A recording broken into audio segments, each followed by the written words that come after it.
Based gaming. Okay, Hasan Piker, the socialist Twitch streamer who has gotten a lot of success lately. He got in trouble for purchasing a pretty expensive house in California, and like most things that come out of the commentary community, everyone basically completely botched up the criticism of him to the point where the actual circumstances surrounding the criticism are more interesting to me than the actual criticism itself. But for starters, let's get a pretty quick history lesson on this, because this is not the first time a leftist creator has been criticized for this type of thing. I think earlier this year, NicoLol got a similar criticism for purchasing, I think it was a $2 million house with the money that she made from Twitch streaming. And once again, because she was a socialist or a very outspoken leftist, she too received criticism similar to what Hasan is getting now over the same thing. The general idea is that both her and Hasan are hypocrites because they are indulging in wealth that they criticize other people for having. Another aspect of this is that it's also really awkward for them to stand and say that they fight for the working class, but then also they are very clearly not in the working class that they claim to be fighting for.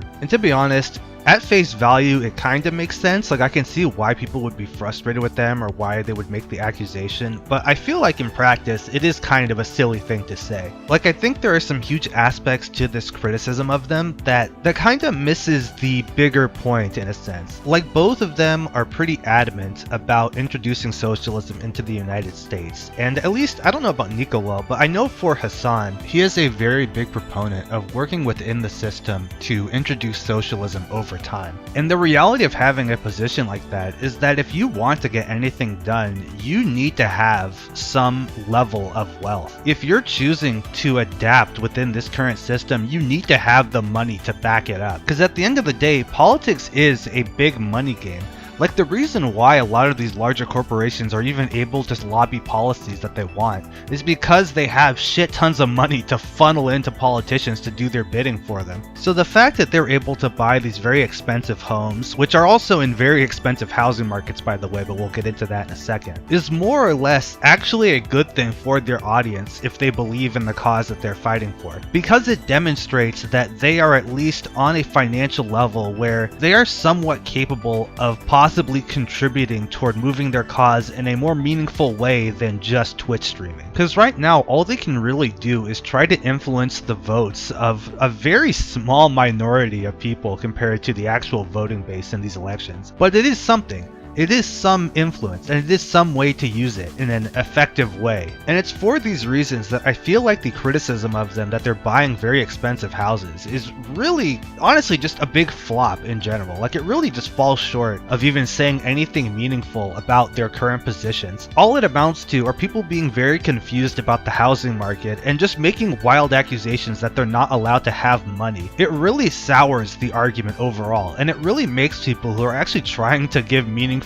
criticisms of them look kind of stupid, because you're being lumped in with just a group of very angry commentators who are calling them fake socialists on very little basis. So like most things that come out of this community, it's all one big clusterfuck. But, and that's the big two buns, there is another layer to this. There is the interesting underside to this whole criticism, to this whole debate, that I find way more fascinating than any of what we just talked about. See, here's the thing about these Twitch streamers and the way they're going about their ideas. A lot of these guys are really charismatic, and they're very good about pointing out a lot of obvious problems that we're all noticing today. Like, I don't think anyone would disagree with them when they say that homelessness and shit is a problem. But where it starts to get dicey for me is that a lot of their execution of their advanced plans on how to fix these things seems to consist of them only existing on Twitch and accumulating enough wealth over enough time to eventually do something about it, which I feel is a really gross misuse of their time. Like, for how large some of these guys become, the sheer inactivity of their platforms beyond just growing themselves out more is kind of something that I feel like should be talked about more, or at least should be addressed from them at some point. Like, here's the thing, it's great and all that they're able to move to a new house and all that shit, but it's kind of like it's just an investment investment in themselves and only themselves. Like, yeah, they're in their own house, and yeah, it's great that they get to own their own place, but as far as furthering what they're trying to work toward, as far as furthering their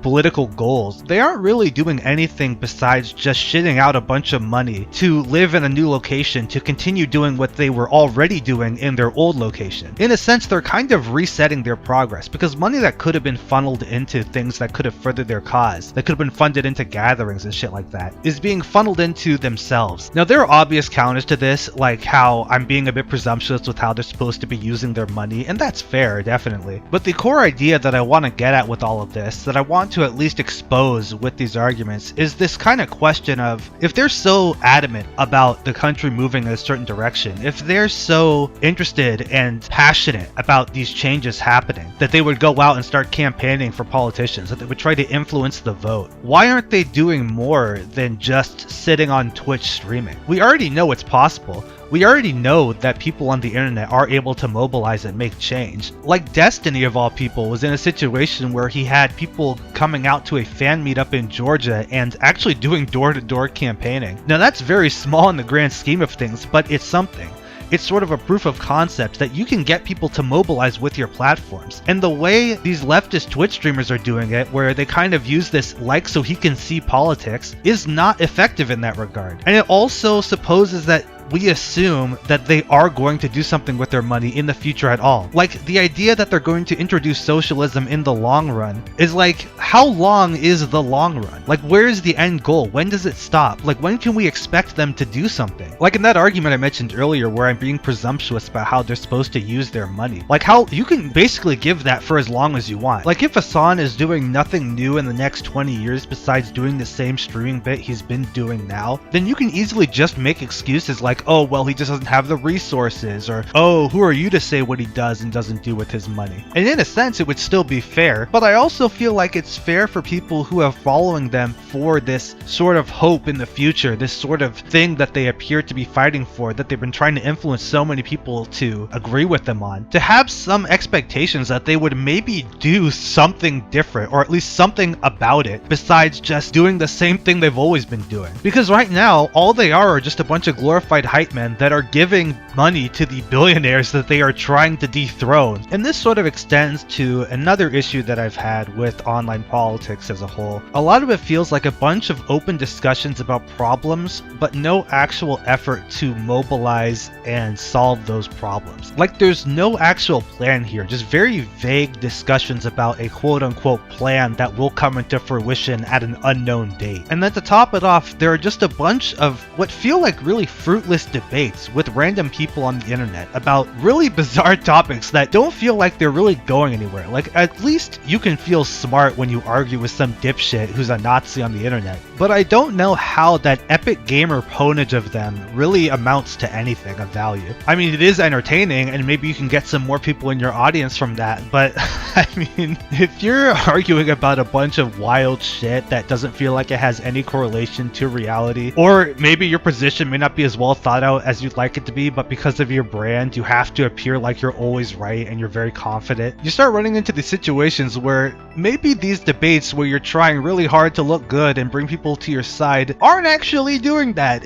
and may actually be hurting you. I know Vosh is getting a lot of that because he's been getting a lot of shit lately. Like, if your endgame here is to grow your audience enough for these long-term changes to take place, then how are these dumb philosophical shouting matches on the internet really contributing to that? How is making yourself look silly online, getting people to criticize you and fuck your image, actually contributing to any meaningful change? Like, doesn't that hurt you in the long run? Like, won't that be used against you by political opponents who want to slander people that you try to back? It all seems really counterintuitive. I will readily admit that I don't get it all, and I don't have all the answers here, so I guess I'll just leave it off at that. Are the criticisms against Hasan valid? Yes and no. No in the sense that people are criticizing him over something that's fucking stupid, but yes in the sense that the underlying criticisms and the ideas surrounding him and his community are very important and should definitely be discussed. And with that, I will leave you off with some very powerful clips from the political community. Goodbye. Like, if I were to go up to someone who's like, oh, that dude, he's a Nazi, he's a pedophile, he's a child abuser, and he's a clown. Okay, somebody would probably look at that and go like, well, what the fuck is wrong with clown? clowns. You're like, well, nothing's wrong with clowns. I just decided to list it alongside all those other negative traits. But I think that most people have subscribed to the idea that truth means something that can be empirically verified. If a person disagreed with that, I would have to kill them. So that QAnon guy who believes that the Jews have it, I would say, if when disabused of his belief that the Jews had the conspiracy, he immediately released the need to cleanse the ethno-state, I would not actually call that person a racist. I would, and trying to step into their mind, I would go, this person's trying to save the fucking world. This is a goddamn hero who's very confused. You found equivalences to lead you to the conclusion that actually there's nothing wrong with holding child pornography because you know what? You're actually having computers from the middle of Central Africa. Therefore, I can say a sociopathic, completely antisocial, fucking anti-human thing, and it fucking all works out. Is that what meaning means to you? Is that what meaning means to you? You lost, Vosh. You lost. It's a wrap. I won Vosh's chat. I just beat your fucking daddy. How does it feel? How does it feel? How does it feel? Infrared is rising. How does it feel? Tell me how it feels, Vosh.